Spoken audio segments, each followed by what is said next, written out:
Eu gostaria de ler com vocês Marcos, capítulo 2. Nós vamos ler no Evangelho de Marcos, capítulo 2. Podem exibir na NVI mesmo, tá bom? Os nossos irmãos aqui já estão habituados a lerem na versão NVI, vamos ler na NVI. Marcos capítulo 2, nós vamos ler a partir do versículo 1. Os irmãos conhecem essa história, esse relato da palavra de Deus, que é a cura do paralítico. Poucos dias depois, tendo Jesus entrado novamente em Cafarnaum, o povo ouviu falar que ele estava em casa. Então muita gente se reuniu ali, de forma que não havia lugar nem junto à porta, e ele lhes pregava a palavra. Vieram alguns homens, trazendo-lhe um paralítico carregado por 4 deles.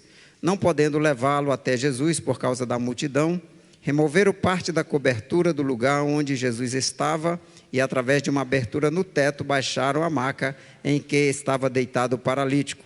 Vendo a fé que eles tinham, Jesus disse ao paralítico: Filho, os seus pecados estão perdoados. Estavam ali alguns mestres da lei, raciocinando em seu íntimo: por que esse homem fala assim? Está blasfemando. Quem pode perdoar pecados a não ser somente Deus? Jesus, percebendo logo em seu espírito que era isso que eles estavam pensando, e lhes disse: por que vocês estão remoendo estas coisas em seus corações? Que é mais fácil dizer ao paralítico: os seus pecados estão perdoados, ou levante-se, pegue a sua maca e ande. Mas para que vocês saibam que o Filho do Homem tem na terra a autoridade para perdoar pecados, disse ao paralítico: eu lhe digo, levante-se, pegue a sua maca e vá para casa. E levantou-se, pegou a maca e saiu à vista de todos. Até aqui é o versículo 12, né? Eles ficaram atônitos e glorificaram a Deus, dizendo: nunca vimos nada igual. Até o verso 12, essa história é bastante conhecida, desse milagre que Jesus realizou ali em Cafarnaum.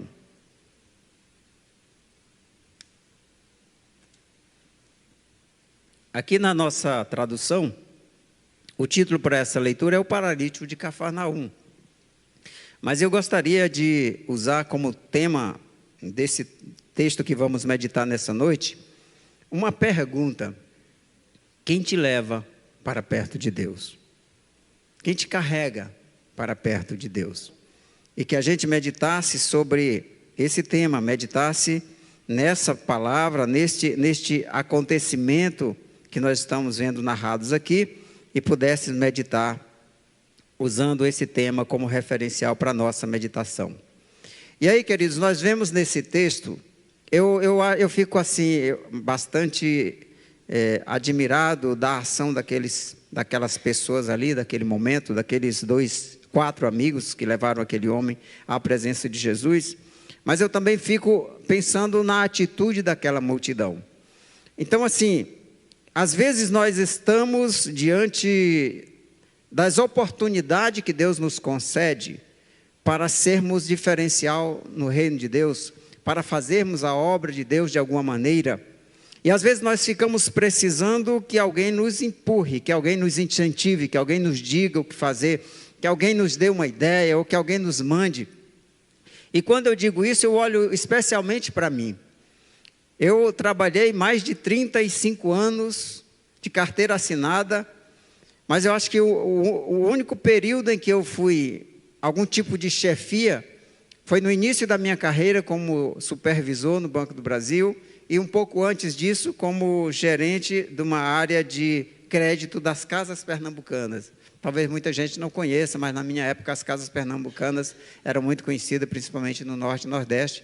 Eu fui gerente do crediário ali. Mas eu sempre falei na minha vida que eu não tinha vocação gerencial. Eu nunca gostei de dirigir. E eu, às vezes, brinco, meio que brincadeira, mas meio que sério mesmo, que eu não gerencio nem a minha casa. Eu deleguei isso para a irmã Luciete. E aqui, porque eu tenho dificuldade de tomar iniciativas.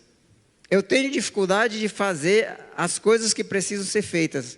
E aí, quando eu vim para cá, eu conversei com o pastor Botelho e falei: olha, eu já sou pastor há algum tempo, já estive com o pastor Inesilo, já estive em Sobradinho com o pastor Elienay, Já estive ali no Guará com o pastor Elias, estou vindo para cá para estar cooperando com essa igreja, mas eu gostaria que você me dissesse, pastor, o que eu tenho que fazer.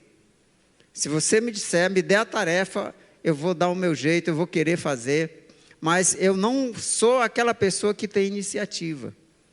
Mas eu fico, assim, muito feliz de ver que nem todos são como eu, e eu gostaria que todos vocês não fossem. Que fossem pessoas de maior iniciativa, porque nós não precisamos esperar Jesus dizer o que nós temos que fazer, para nós podermos tomar a iniciativa de atender a necessidade daquele que está ao nosso lado, daquela pessoa que está ali perto de nós. Nós precisamos aprender a tomar iniciativa. É claro que depois de tantos anos nessa caminhada, eu estou aprendendo aos poucos, Às vezes não precisa a mulher mandar eu lavar a louça, antes dela mandar eu vou, assim, eu já estou tomando alguma iniciativa, Mas assim, às vezes a gente precisa, irmãos, aprender isso. E eu fico muito feliz que aqueles 4 amigos, eu não vejo no registro bíblico o paralítico pedindo, eu não vejo no registro bíblico alguém incentivando, eu só vejo aqueles 4 homens se disponibilizando para pegar aquele seu amigo e levá-lo à presença de Jesus. E aí eu acho que esse é o grande chamado para cada um de nós, que nós estejamos sempre dispostos a estar pegando aquele nosso amigo, tomando pela mão, tomando pela maca e levando ele à presença de Jesus. Eu não sei qual é a pessoa que está precisando, às vezes, irmãos, é alguém aqui do nosso lado, às vezes é um irmão da igreja, é uma pessoa que está conosco ali e que talvez esteja usando uma muleta espiritual para conseguir sobreviver, está numa maca prostrado porque está espiritualmente debilitado, e nós podemos ser esse amigo que carrega essa maca até a presença de Jesus. Essa pessoa que coloca esse irmão, essa irmã no ombro e apoia ela nessa sua muleta espiritual, mas vamos caminhar até onde está Jesus, para que Jesus faça o milagre na vida dessa pessoa. Não é somente o milagre na vida física, que Jesus cura fisicamente, eu sou testemunha disso, mas também o resgate, a restauração da vida espiritual, que é o muito mais importante. E se você observar nesse texto da palavra de Deus, a primeira coisa que Jesus fez não foi curar o paralítico, mas foi curá-lo espiritualmente. Perdoado estão os teus pecados. A primeira cura que Jesus realizou na vida desse homem foi perdoar os seus pecados. E eu também fico assim admirado da indiferença e também do egoísmo da multidão que estava naquela casa. Eu imagino que a casa estava cheia, porque diz que não havia lugar nem junto à porta. Eu imagino que talvez por fora da casa tivesse pessoas talvez tentando entrar, ou aglomerado tentando ver o que estava acontecendo. Eu sei que havia ali uma multidão compacta. Mas você imagina, chega ali, está aquela multidão compacta ali, em volta da casa, em volta de Jesus, dentro da casa, e chega 4 pessoas carregando um paralítico, e eles não abrem caminho. A Bíblia diz que eles não conseguiram entrar. Veja o nível de indiferença e de egoísmo daquelas pessoas que estavam ali em volta. Porque eu imagino que seria natural, se está uma multidão compacta aqui, você chega com alguém doente, um peso ali, você chega com licença, dá licença. Eu imagino que era natural que as pessoas fossem abrindo espaço para aquela pessoa entrar. Mas não foi isso que aconteceu. Uma vez eu vi uma cena muito bonita em Belém, nos 90 anos da Assembleia de Deus em Belém. O evento foi no estacionamento do Mangueirão, do estádio do Mangueirão em Belém. Uma multidão enorme, eu não tenho ideia do tamanho daquela multidão, mas eu sei que era uma multidão gigantesca, todo aquele estacionamento lotado, um palco montado lá na frente. E aí o pastor Samuel Câmara veio à frente e disse assim: meus irmãos, eu vou pedir uma coisa para vocês. Os irmãos que estão aqui à frente, encostados no palco, eles estão sendo esmagados pela multidão. Então eu vou dar um comando para vocês, eu vou contar até 3. E quando eu disser 3, eu quero que todos vocês, Do último irmão que está lá no final do estacionamento, até o irmão que está aqui na beira do palco, todos vocês dêem um passo para trás. E ele contou 1, 2, 3, e a multidão se moveu em um só movimento. E ele disse, muito obrigado, as pessoas agora estão conseguindo respirar aqui na frente. Então, eu acho que se há um interesse, se há realmente um sentimento de responsabilidade, de amor, de compromisso, certamente, por maior que seja a multidão, ela vai ceder espaço para quem precisa. Mas essa multidão que estava aqui neste evento, nas proximidades de Jesus, obstruindo a porta, não abriu espaço para aqueles homens. Agora, isso significa dizer que não é porque eu estou perto de Jesus que eu estou contribuindo para o reino. Não é porque eu estou perto de Jesus que eu estou sendo útil ao reino. Eu posso estar perto de Jesus e estar atrapalhando a obra de Deus. É preciso que eu olhe para mim mesmo, que você olhe para você mesmo e pense assim, o que é que eu estou fazendo aqui? Será que eu estou apenas obstruindo a porta? Será que eu estou apenas dificultando que outros possam entrar? E foi o que Jesus disse para os líderes religiosos daquela época. Ele disse, vocês são tais que vocês nem entram e não deixam entrar aqueles que querem entrar no reino de Deus. Os religiosos daquela época estavam atrapalhando as pessoas de alcançarem o reino de Deus. Assim como aquela multidão, estavam impedindo aquelas pessoas de chegarem à presença de Jesus. E eu preciso estar sempre consciente, ou tentando ser consciente de mim mesmo, daquilo que eu falo, daquilo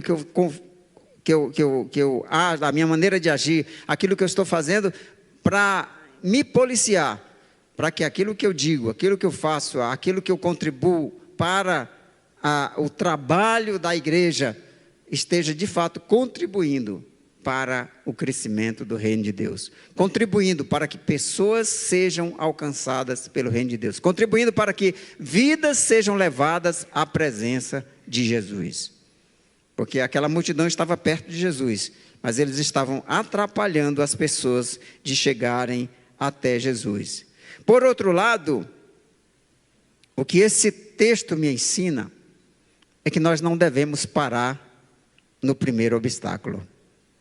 Eu imagino que se fosse eu tinha dito, olha, já tentamos, o povo não arreda do pé, não abre espaço, olha, eu sinto muito, a gente fez o que pôde.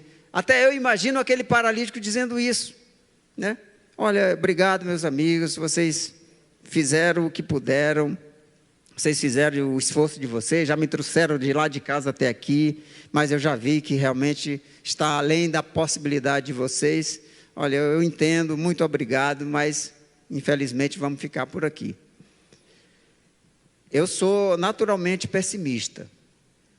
Eu não sei se eu já era antes ou se eu adquiri isso por causa do trabalho na TI. Quem é de TI aqui? Tem alguém que é programador aqui? A Luciana levantou ali, né? É que assim, em TI, a gente tem que ser obrigatoriamente pessimista. Porque quando você programa alguma coisa, você tem um algoritmo que a gente chama de caminho feliz. O que é o caminho feliz? É como as coisas deveriam ser do começo ao fim para dar certo aquilo que você queria.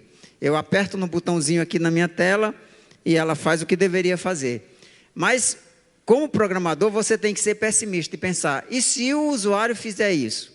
E se em vez dele apertar o botãozinho, ele puxar para o lado? E se em vez de ele escolher isso aqui, ele fizer aquela outra coisa? Aí você tem que pensar numa miríade de possibilidades erradas e cercar todas essas possibilidades para criar os outros algoritmos que vão tratar esses erros de sistema, erro de dados, erro de acesso, erro de internet, né, todos erros de hardware e principalmente erro de uso do usuário, né, da pessoa que vai estar usando. Então a gente precisa ser muito pessimista para poder ver todos esses senãos para poder colocar ali no sistema para que ele não seja um sistema que vai dar problema depois.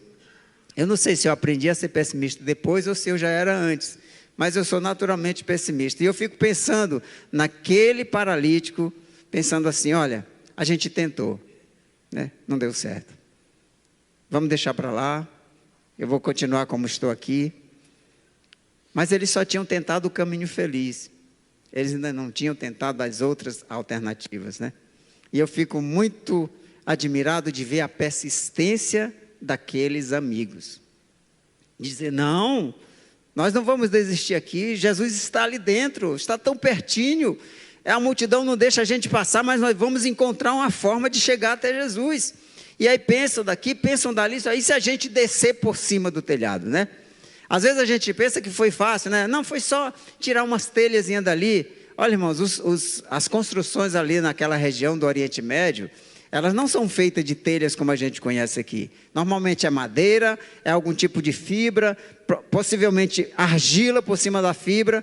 Abrir aquele telhado não foi fácil. E detalhe, era para passar, não era um corpo pendurado. Às vezes a gente vê nos filmes essa cena desse momento, e a gente vê a pessoa abre um buraquinho, alguém mete a cabeça ali, depois o paralítico já está aos pés de Jesus ali. Mas tiveram que abrir um buraco para passar uma maca.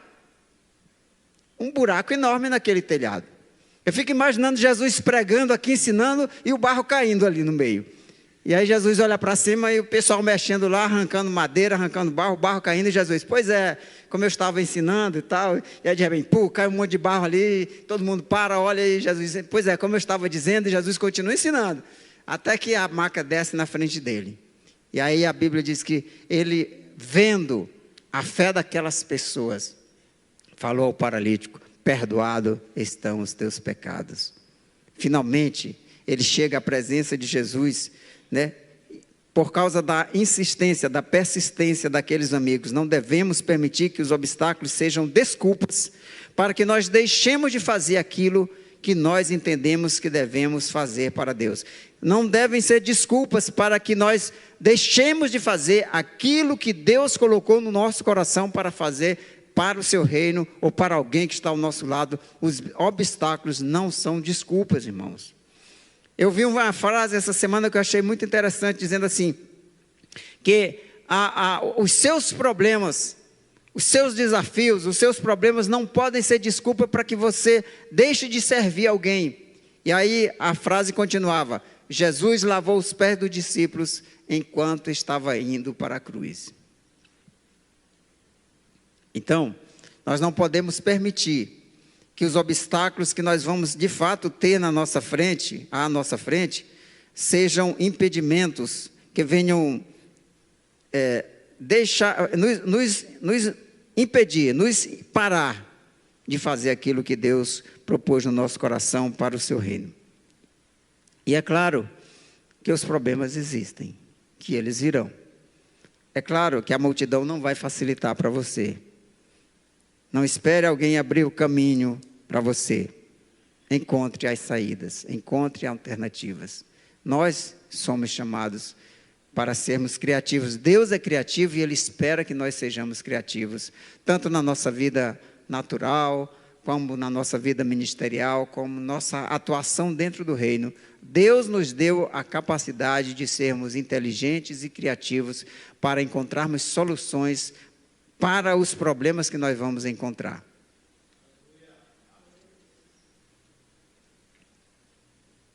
E eu estou falando de problema de verdade, né, irmãos? Porque se tem uma coisa que crente é especialista, é arranjar problema onde não existe, sabe? Falar nisso, o problema do estacionamento foi resolvido?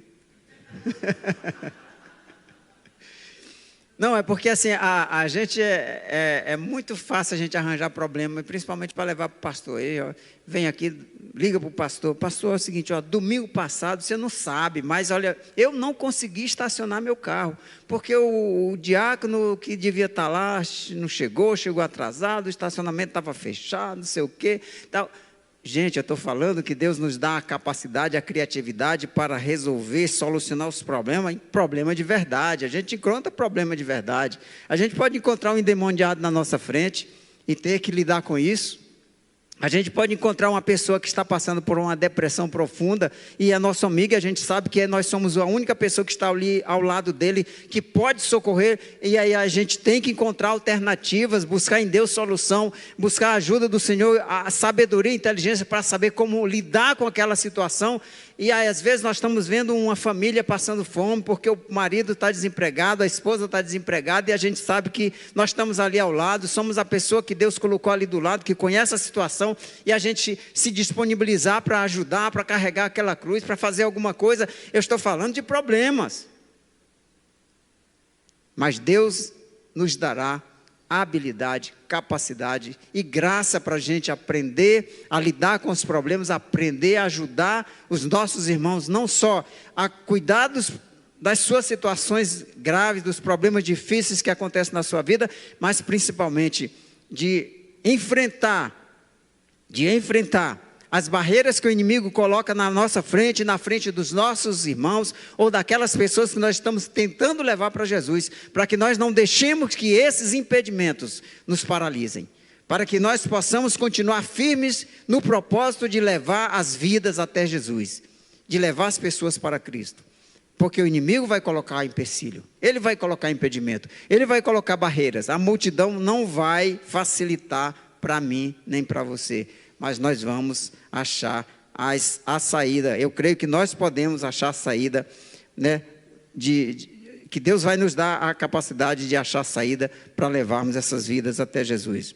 Na maioria das vezes, irmão, nós vamos encontrar pessoas que conscientemente ou inconscientemente, elas são impedimentos ao nosso propósito de levar pessoas a Jesus. Então, quando se trata de reino de Deus, vai haver oposição. A Bíblia é muito clara quanto a isso. Jesus disse que o inimigo vai se opor a nós, e as pessoas também vão se opor a nós, porque não amam a Deus, e porque, por conta disso, também não amam a nós, porque Jesus mora em nós. E vão tentar ser impedimento.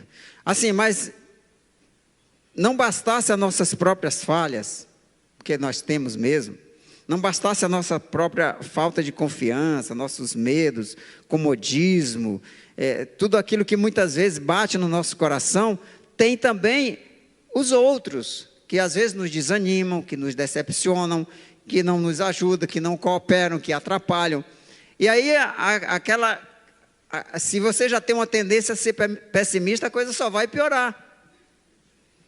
Eu fico imaginando quantas vezes aquele paralítico talvez puxou para trás quando aqueles amigos tentaram levar eles para Jesus. Porque você imagina a vida de um paralítico hoje, já não é fácil. Uma pessoa que tem problema de mobilidade hoje já não é fácil. Mas ele tem facilidade já, tem cadeiras elétricas, né? A maioria dos lugares tem rampa, acessibilidade, os prédios já estão sendo adaptados para facilitar a vida dele. Você imagina como era naquela época, para uma pessoa que tinha problema de mobilidade. Agora você imagina a quantidade de tristeza, de amargura, de decepção que aquela pessoa carregava. Nós vemos aquele paralítico no tanque de Betesda, quando Jesus chega para ele e pergunta: você quer ser curado?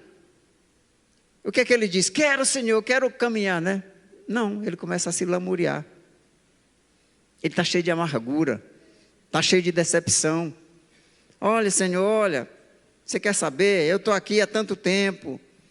Eu sei que quando a água é mexida ali, alguém vai ser curado, mas quem disse que eu consigo chegar lá? Quando eu consigo me arrastar até lá, tu já entrou. Não tem ninguém para me colocar, ninguém se interessa por mim, ninguém cuida de mim, né? Ninguém procura me ajudar. Então, essas pessoas, geralmente, elas estão amarguradas.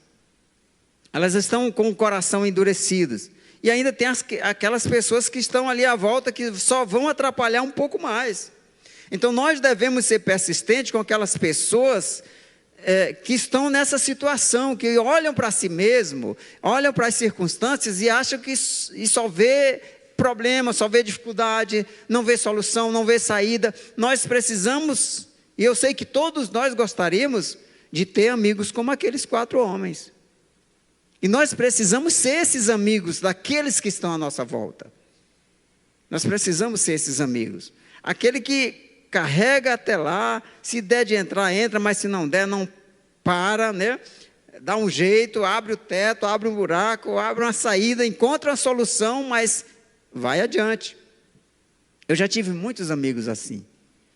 Até mesmo quando foi para eu me aposentar, agora já há pouco tempo, uma pessoa que eu nem conhecia de perto assim, mas cruzávamos nos corredores do ministério algumas vezes, ela era mais próxima do diretor, da secretaria, e às vezes ela falava comigo e ela ficava dizendo, olha, não é o tempo ainda, não é a hora ainda, calma, calma que tem coisa melhor, espera um pouquinho e tal. E ela foi me ajudando, e aí depois foi dando as dicas, aí depois mostrava quais eram as instruções que eu devia ler, para eu saber como fazer. E assim, é muito bom quando você tem pessoas assim que te dão a direção, que te orientam, que te carregam, né? que está interessado em descer você pelo telhado, né? Está interessado em levar você à solução, que está interessado em fazer com que você de fato chegue até a presença de Jesus. E eu sei que nós devemos ser esse amigo, essa pessoa que se interessa. Quando levamos alguém até a presença de Jesus, ele vai fazer algo maior do que nós estávamos pensando.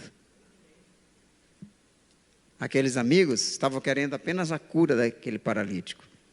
Mas a primeira coisa que Jesus curou naquele homem foi a sua alma. Perdoados estão os teus pecados. Eu fico curioso porque Jesus assim, vendo a fé deles, né? Vendo a fé deles, ou seja, dos 5, eu imagino, né? Vendo a fé deles, falou para o paralítico, perdoados estão os teus pecados. Interessante, né? A fé era de todos, mas perdoados só foi de um. E eu fico imaginando, por que seria isso? Agora aqui já sou eu imaginando, né? Aqui não é teologia, mas apenas eu pensando aqui. Eu imagino que aqueles 4 estavam bem com Deus. Aqueles 4 eram pessoas de Deus. Eram pessoas que estavam junto de Deus, que estavam com a sua vida espiritual em dia. Mas aquele paralítico estava ferido, estava amargurado, estava com raiva de Deus, estava precisando de perdão. E é por isso que antes de curar o seu corpo, Jesus resolveu curar a sua alma, curar o seu espírito, perdoando os seus pecados. E aí finalmente, aí Jesus vem e traz a cura física, né? Jesus se volta para ele, fala com ele, apresentando a ele a cura física que ele também precisava. Mas quando nós levamos alguém para perto de Jesus, Jesus vai fazer com aquela vida muito mais do que nós estávamos esperando.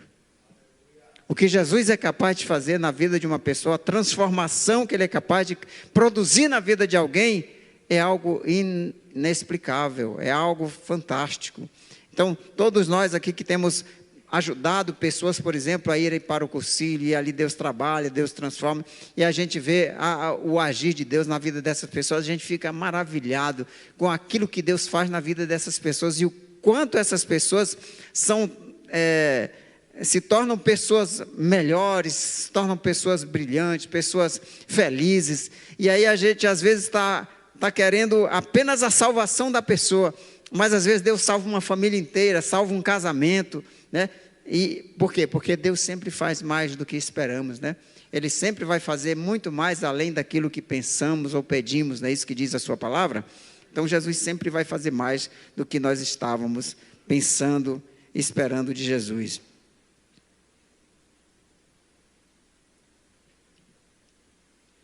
A mesma multidão que atrapalha alguém de se aproximar de Jesus, facilmente abre caminho para a pessoa sair da presença de Jesus. Olha o que diz o versículo final aqui. Verso 12. E levantando-se ele, e tomando logo o leito, saiu da presença de todos, de sorte que todos admirados glorificavam a Deus, dizendo, nunca vimos tal coisa. Como é que é? Quer dizer que não deu problema nenhum para aquele homem sair com a cama na mão ali, no meio daquela multidão que não deixou ele entrar. Perceberam como não teve dificuldade? Não disse assim, ele tentou sair, mas não deixou, a multidão não deixou. Tinha muita gente ali na porta, tinha muita gente enchendo o espaço. Não deu para ele sair, porque afinal ele estava com a cama na mão, estava difícil sair. Ele teve que ficar ali. A Bíblia diz que ele pegou a sua cama e saiu, e não mostra nenhuma dificuldade para ele sair daquele lugar. A mesma multidão que bloqueia o teu acesso a Jesus, É a mesma multidão que vai facilitar a tua saída da presença dele. Então a gente precisa ter cuidado em que multidão nós estamos inseridos. Quem é que está à nossa volta? Quem é que está nos influenciando? A quem estamos ouvindo? Porque é muito fácil as pessoas bloquearem o teu acesso a Jesus, mas essas mesmas pessoas vão facilmente te induzir a sair da presença dele. Não vão dificultar de maneira nenhuma, vão facilitar você sair da presença de Jesus. Então nós precisamos ver quem que está nos cercando. Isso serve para nós refletirmos sobre a influência que estamos recebendo das pessoas à nossa volta, dos meios de comunicação, né? Que às vezes formam um paredão nos mantendo afastados de Jesus, e a gente às vezes nem percebe que nós estamos sendo bloqueados, que aquilo está nos bloqueando o nosso acesso à presença de Deus, o entretenimento, as amizades. Então, a gente precisa refletir o que é que essas pessoas, essas coisas estão fazendo com a nossa mente, com o nosso coração. Será que eles estão realmente nos abrindo caminho, facilitando o nosso acesso a Ele, ou estão bloqueando o nosso acesso? Ou até facilitando que nós nos afastemos dEle? Nós precisamos refletir. Como é que está a nossa vida? Como é que ela está acontecendo? O que nos influencia? O que nós estamos ouvindo? Que conselhos nós estamos ouvindo? Quais são as vozes que nós estamos ouvindo? Porque essa multidão pode estar tentando nos afastar de Jesus, facilitando que a gente se afaste de Jesus.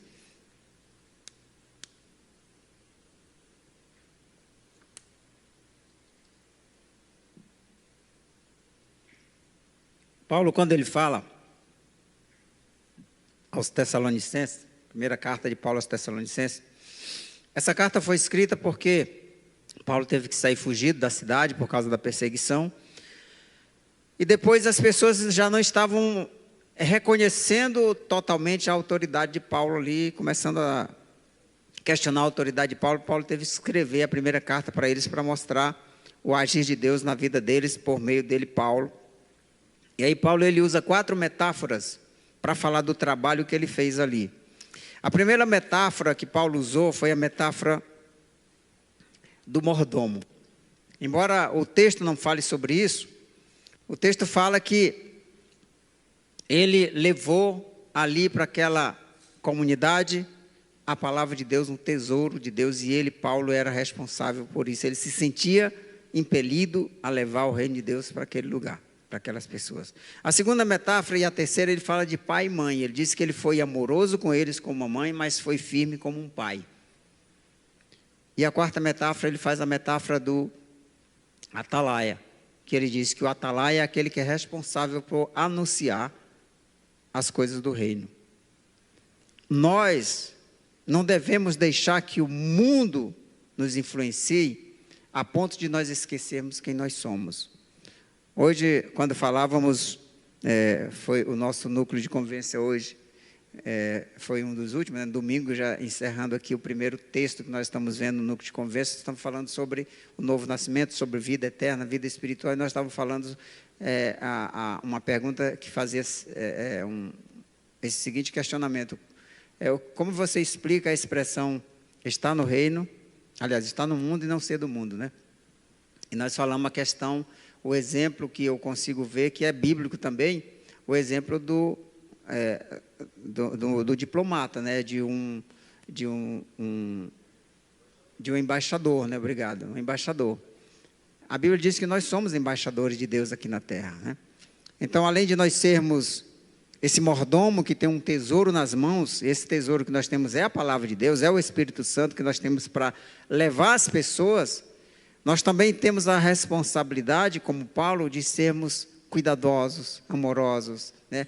de sermos verdadeiramente como uma mãe espiritual para as pessoas que estão à nossa volta, para as pessoas que nós precisamos levar a Jesus, mas também sermos firmes, não sermos lenientes, não sermos coniventes com o pecado, com o erro, como um pai que cuida, que corrige, mas nós temos que ser também esse arauto que realmente leva a palavra da verdade, que não esconde a palavra, que sabe da responsabilidade que tem de fazer com que as pessoas escutem aquilo que o rei quer que elas escutem, que elas fiquem sabendo. O arauto, na época de Paulo, era como hoje o diário oficial da União, o diário oficial dos estados. Tudo tinha que ser publicado para que se tornasse conhecido de todos, as leis, as decisões. Então, o arauto tinha que levar aquela mensagem, não só notícias, novidades, mas principalmente leis, decretos, para que fosse conhecido de todos. Então, nós temos os decretos de Deus sob a nossa responsabilidade e precisamos levar até as pessoas. Elas precisam ouvir o que Deus tem para dizer para elas, né? E somos esses embaixadores de Deus que estamos aqui na terra. E é interessante que o embaixador, e eu comentei isso hoje, por exemplo, peguemos o exemplo da Embaixada dos Estados Unidos ali no plano. Aquela área ali, apesar de estar dentro do Estado brasileiro, dentro do nosso território, no momento em que o Brasil cede para a embaixada, aquele espaço deixa de ser território brasileiro. Ali é território dos Estados Unidos da América. Eu não posso ir lá, você não pode ir, a polícia não pode, o exército não pode, ninguém pode entrar ali a não ser a convite do embaixador dos Estados Unidos. Então, significa o quê, queridos? Ele não está nos Estados Unidos, ele está no Brasil. Assim como eu e você não estamos no reino de Deus, fisicamente estamos no mundo. Mas somos embaixadores de Deus, somos embaixadores do reino. Mas significa que onde eu e você estivermos, ali está a embaixada do reino de Deus. Onde eu e você estivermos, ali está o reino de Deus. O inimigo não nos toca, o inimigo não tem permissão, autoridade para invadir o espaço que nós estamos ocupando, porque é espaço do reino de Deus. Como embaixadores, nós estamos declarando o lugar onde nós pisamos uma embaixada do reino de Deus. Então, nós devemos entender que nós somos chamados para levarmos as pessoas à presença de Cristo. Nós podemos chamar as pessoas que estão no mundo para que elas entrem na embaixada. Mas elas só podem vir se nós convidarmos. Elas só podem entrar se nós convidarmos. Mas nós, como embaixadores de Cristo, nós devemos trazer as pessoas para dentro do reino de Cristo. É responsabilidade nossa trazer as pessoas para o reino de Deus. Então eu vejo algo similar com a atitude de Paulo, a atitude daqueles homens. Eles botaram, assim, eles tiveram aquele amor, né, aquele cuidado. Talvez tiveram que falar duro com ele quando ele estava desanimando, dizendo, não vou mais. Você vai, nós vamos levar você, né, com amor e com firmeza, vamos tentar outra opção. Então, eu sei que muitas vezes, né, nós temos que ser amorosos, mas temos que ser firmes para ajudar as pessoas a saírem do erro. Mas nós precisamos fazer isso com o amor de mãe. Com o amor de mãe. Mas com a responsabilidade de um embaixador. Com a responsabilidade de um arauto. Com a responsabilidade e a firmeza de um pai que se importa, que cuida do filho. Olha, eu não sei você, querido. Assim, mas para mim, em mim, assim, a atitude daqueles homens me causa um certo desconforto, daqueles amigos do paralítico, sabe? Porque olhando para a minha vida, eu fico me perguntando quantos telhados eu já abri. Aí você pode olhar para a sua vida e pensar, quantos telhados você já descobriu, quantos paralíticos espirituais você já levou até a presença de Jesus. É uma coisa que a gente tem que pensar, sabe? Será que eu estou me interessando pelos paralíticos espirituais, os doentes espirituais que eu estou vendo à minha volta? Será que eu estou disposto a subir no telhado, abrir o telhado e descer essas pessoas até a presença de Jesus? Ou simplesmente eu esbarro na primeira barreira, na primeira multidão, no primeiro obstáculo e digo, olha, eu fiz a minha parte, deixa para lá, não era da vontade de Deus. Isso aí é porque isso aí deve ter nascido para se perder mesmo, isso aí não nasceu para ser salvo não, deve estar predestinado ao inferno isso aí. Será que é assim que acontece comigo e com você? Que assim, olhando para a minha vida, eu percebo que talvez não foram muitos os telhados que eu abri, sabe?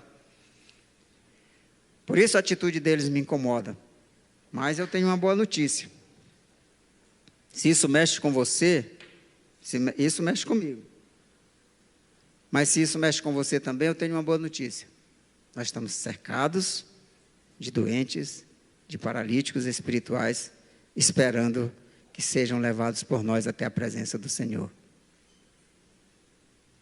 Se nós olharmos à nossa volta, sempre vamos ver que tem alguém ali disponível, precisando, para que a gente pegue pela mão. E assim, o exemplo desse texto bíblico é que às vezes você sozinho não consegue. Às vezes tem que pedir ajuda de alguém, tem que ser, Ismael, vamos lá comigo, vamos conversar com aquela pessoa, né? O Edésio, vamos lá comigo, aquela pessoa ali, eu preciso falar com ela, mas eu sozinho não estou conseguindo. Às vezes tem que ser 4, né? Para levar o paralítico e descer pelo teto até a presença de Jesus. Mas o interessante é que o médico dos médicos, que cura fisicamente, que cura espiritualmente, que salva e leva para o céu, continua aqui no meio de nós, querendo salvar vidas, querendo perdoar pecados. Nós precisamos ser esses amigos, que pega a maca e leva as pessoas até a presença de Jesus. Querido, paralítico não vai sozinho até a presença de Jesus. Morto espiritual não vai ser ressuscitado se nós não levarmos a presença de Jesus. Nós precisamos levar as pessoas à presença de Jesus, para que sejam ressuscitados espiritualmente, para que sejam curados espiritualmente e para que sejam curados fisicamente também. Porque eu creio nisso e sou testemunha de que Jesus cura das doenças físicas também, de depressão, né? De ansiedade, de malária. Eu fui curado de malária por Jesus. Já dei esse testemunho aqui algumas vezes. Então, eu fui curado por Jesus de gastrite, uma gastrite extremamente agressiva, que não tinha, os médicos não estavam dando jeito, e eu fui curado por Jesus. Jesus continua curando, e Jesus continua perdoando, Jesus continua salvando. E nós queremos ser esses amigos que pegam do lado, que pegam a maca e levam as pessoas até Jesus. Amém? Que Deus abençoe a sua vida.